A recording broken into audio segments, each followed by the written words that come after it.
Assalamualaikum warahmatullahi wabarakatuh. Di sini saya perwakilan dari kelompok 5 berpikir kreatif untuk ide bisnis. Kami akan membawakan Six Thinking Hats di mana kami membuat bisnis kecil-kecilan.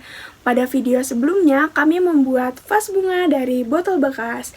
Kenapa kami memilih vas bunga dari botol bekas? Karena itu tuh bisa dikerjakan dengan cepat, mudah, dan juga minim budget. Dan target pasarnya yang luas loh, bahkan bisa juga untuk menjadi ramah lingkungan. Nah, contohnya seperti ini teman-teman. Di sini kami menambahkan hiasan-hiasan sedikit karena untuk mempercantik vas bunga ini dengan bunga-bunganya yang lucu-lucu. Jadi vas bunga ini mudah sekali teman-teman untuk dijadikan bisnis. So, jangan lama-lama. Mungkin kita akan mendengar Six Thinking Hats teman-teman sekalian. Bye-bye! Di sini saya selaku Topi Putih akan menjelaskan sudut pandang dari Topi Putih itu sendiri. Jadi botol plastik bekas merupakan salah satu sampah rumah tangga yang umum kita temukan di masyarakat.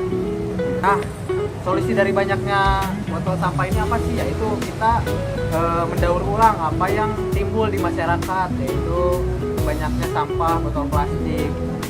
Nah, sehingga kami dari kelompok kami terpikirlah ide, yaitu menciptakan ide bisnis untuk memanfaatkan banyaknya limbah botol plastik, yang dimana kami membuat bisnis berupa mendaur ulang limbah botol plastik menjadi vas bunga. Saya selaku Topi Merah merasa sangat senang dan sangat bangga dengan adanya ide kreatif dan bisnis ini loh. Namun saya khawatir kalau orang-orang di luar sana tuh nggak tertarik dengan adanya barang bekas yang didaur ulang, dan sulitnya juga mencari botol-botol bekas yang sudah tidak terpakai. Nah, walaupun vas bunga ini bisa dijadikan sebagai hiasan dan target pasarnya yang luas, tetapi saya khawatir bisnis ini tidak berjalan dengan baik ke depannya. Dan kami tidak bisa berkolaborasi dengan seniman-seniman lokal dan mengikuti event-event yang ada di luar, dikarenakan budgetnya juga yang minim. Nah, sedangkan secara emosional, bisnis ini juga memberikan kesan yang sangat positif, kreatif, dan penuh kepedulian sosial. Halo, di sini saya sebagai Topi Hitam. Dari kasus ini, pandangan saya sebagai Topi Hitam, ide ini memang menarik, tapi ada beberapa resiko seperti ketersediaan botol bekas bisa tidak stabil dan menyulitkan produksi. Dan juga produk daur ulang juga sering dipandang kurang menarik oleh sebagian konsumen karena dibilang kotor lah apalah gitu kan.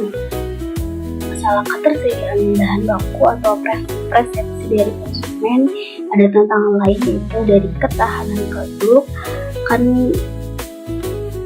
berbahan dasar botol bekas yang tidak mungkin kuat atau tahan lama dari produk dekorasi berbahan keramik atau kaca yang bisa menurunkan minat beli. Dari sudut pandang Topi Kuning, vas bunga di botol bekas ini memiliki beberapa manfaat dan peluang. Ide ini bisa membantu mengurangi limbah plastik dan mengubahnya menjadi produk yang bernilai. Biaya produksinya pun sangat rendah karena menggunakan bahan utama yang mudah didapat secara gratis. Produk ini juga fleksibel, bisa dijual sebagai souvenir atau dekorasi custom yang ramah lingkungan. Dan untuk pemasarannya pun hemat biaya, bisa lewat media sosial atau bazar kampus.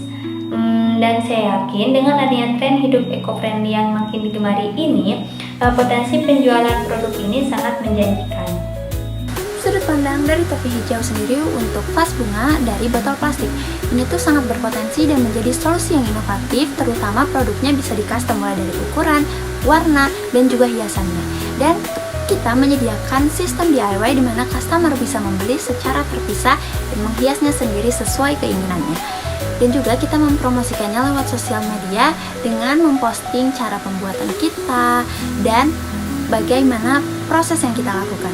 Dan juga kita memiliki brand yang ramah lingkungan di mana bisa menarik orang-orang yang pencinta brand yang eco-friendly. Nah, di sini saya berperan sebagai Topi Biru, di mana menurut saya ketika memang kita akan merealisasikan vas bunga dari botol bekas ini, ada beberapa tahapan yang memang harus kita selesaikan terlebih dahulu. Pertama, kita harus meriset pasar terlebih dahulu, apakah pas bunga ini tuh worth it atau enggak, di pangsa pasarnya seperti apa gitu.